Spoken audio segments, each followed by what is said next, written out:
गोटे sleep of टंग को लेकिन सोशल मीडिया रे चर्चा होची विरोध दल ताकू प्रसंग करि पारंती ताकू ट्रोल करि पारंती सेटा भिन्न कथा से गोटे कहू कहू कहि दैचंती एटा मुख्यमंत्री अज्ञ थिले जे अज्ञता दृष्टि कहिचंती बोली आमे ताकू समालोचना करि परिबे नाही। इट्स ए स्लीप अफ टंग तेणु स्लीप अफ टंग टाकू आमे स्लीप अफ टंग भाबे नबा कारण प्रधानमंत्री भी अनेक जगह स्लीप अफ टंग होईची राहुल गांधी मध्य स्लीप अफ टंग होईची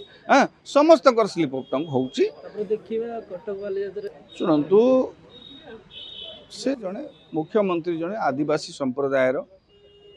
से जानी आपल आपल बोली जानी किंतु कहला बेले कोलोकाल किए कौ भाषा कहे हाँ मुख्यमंत्री तो अशिक्षित नुहंती मुख्यमंत्री शिक्षा अच्छी से जड़े शिक्षक थिले तेणु से कही सामाजिक गणमाध्यम ट्रोल करा जाउची किंतु से आपल कहवा जगह आपुल कहीदे सेमती किसी बड़ कथा नुहे हाँ या राजनैतिक दृष्टि समालोचना करा जाई पारे याकू मध्य गोटे प्रकार मु तो स्लीप अफ टंग कहबी नाही सेटा तांकर अभ्यास सी देखिए केतोटी शब्द उच्चारण बेले तांकर आक्षरिक उच्चारण हुए नाही मुख्यमंत्री सेटा तांको गोटे मनकर